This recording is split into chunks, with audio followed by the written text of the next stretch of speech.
GMA Pinoy TV, hanap ng puso. Bisikleta. Period. Huwag na kayong magdagdag.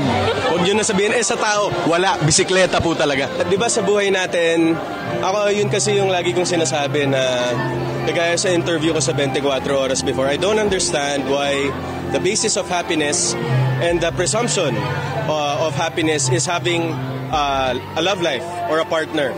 Hindi kasi siya for me. Sa ngayon, hindi yun yung para sa akin. For me, you find happiness by choice with the things that you love to do. And ako, I'm so in love with life and cycling. So, that's my choice. Kaya wag nyo nang dagdagan.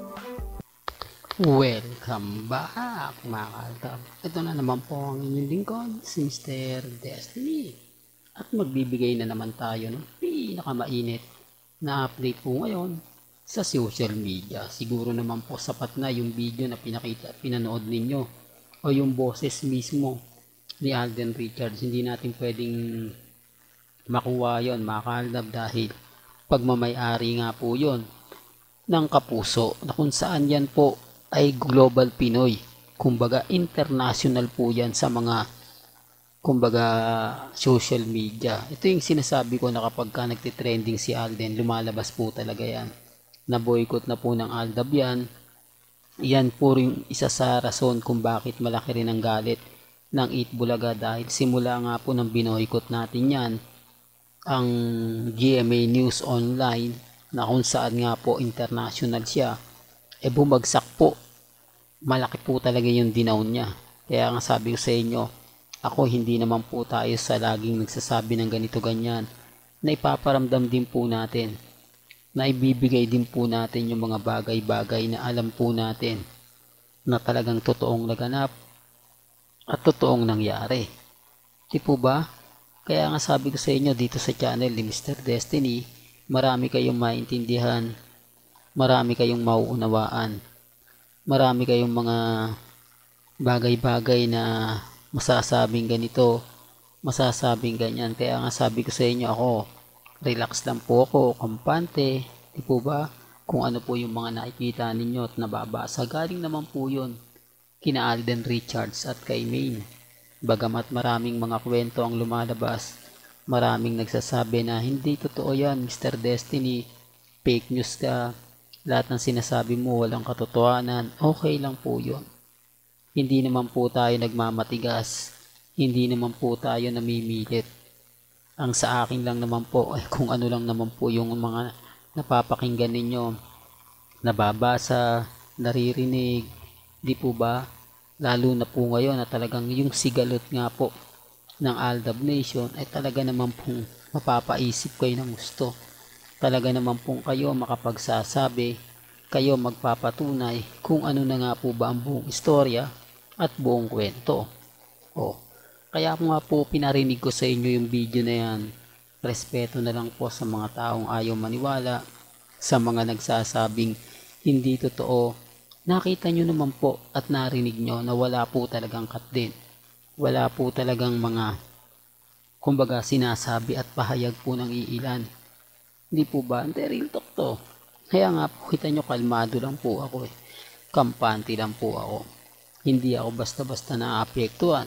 Hindi tayo basta-basta natitinag. At hindi tayo basta-basta nagpapadala. Lalo na nga po kapag ang pinag-uusapan natin ang fandom ng Aldab Nation.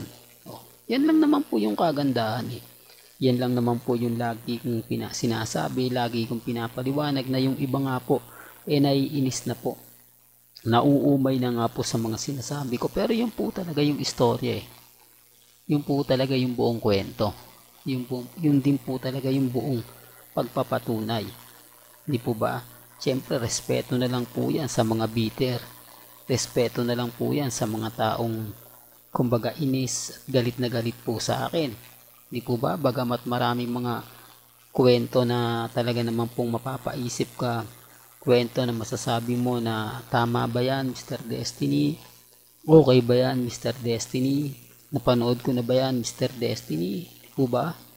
Kaya nga sabi ko sa inyo, isa po ito sa rason kung bakit po galit na galit ang cut din. Pagpapatunay lang po ito na wala na po talaga silang maaasahan. Parang kasing pinutol na ni Alden Richards ang issue. Di po ba? Sa kanila ni Catherine. Kaya nga sabi ko sa inyo, si Alden ngayon binabatikos.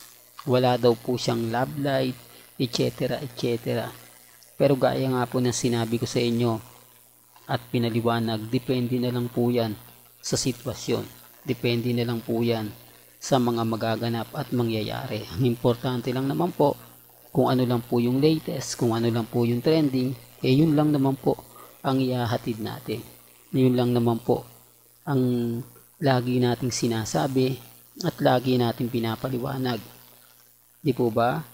Kaya nga po sa dami ng mga issue na binato sa akin, sa dami ng mga pinambati ko sa atin, natinag po ba tayo? Nagawa po ba tayong pabagsakin? Hindi po. Kasi nga po tayo yung malakas. Tayo yung tipo na kahit anong sabihin po nila, kahit ano pong gawin nila, hindi tayo basta-basta natitinag. Hindi tayo basta-basta natatalo. Yun lang naman po yung importante. Yun naman po yung masaya lagi tayo. Po ba? Na kahit napakaraming kwento ang inilabas, kahit sabihin nila sunod-sunod na gawin nila, hindi po natitinag ang fandom ng Aldab. Hindi po tayo basta-basta sumusuko sa laban. Hindi po ba? Real talk mga ka-Aldab. Kaya kahit anong pong ibato nilang hindi maganda, hindi kaaya-aya, okay lang po yan. Normal lang po yun. Dahil alam naman po natin na hindi po natitinag ang Aldab. Alam naman po natin na never po tayong naapektuhan. At siyempre never po tayong natatalo. Po ba? Kaya sa mga mamis, sa mga titas na hanggang ngayon po ay naniniwala at sumusuporta po sa Aldab Nation, mabuhay po kayo hanggang gusto po ninyo dahil tayo tuloy-tuloy lang naman po ang laban. Tuloy-tuloy pa rin po ang pagsuporta at pagbibigay po natin ng mga kaganapan gaya po nito na pambasag nga po sakat din sa mga hanggang ngayon affected po sa issue. Talagang wala po kayong magagawa kundi tanggapin ang katotohanan na wala po talaga. Di po ba? Real talk mga ka-Aldab. Kaya yung mga bitter po sa akin na hanggang ngayon inis na inis, tanggapin nyo na lang po yung katotohanan na wala na po talagang aasahan ang Catherine. Hanggang dito na lang po ang ating latest updates. Kaya kung gusto nyo pa po ng pinaka-latest at sariwang update, abay tumutok lang po kayo dito po sa channel ni Mr. Destiny para updated po kayo sa mga bago at sa mga latest na i-upload po natin maya-maya lang. Kaya kung bago ka lang sa channel na to at isa kang true-blooded Aldab Nation na nagmamahal kina Mengge at Isoy, tama po ang channel na pinuntahan mo. Kaya consider na po kita ang bagong subscriber. At huwag mo kalimutang i-share ang mga video po natin sa mga mamis, sa mga titas, at sa mga senyor. Hanggang sa muli, salamat po sa panonood at pakikinig.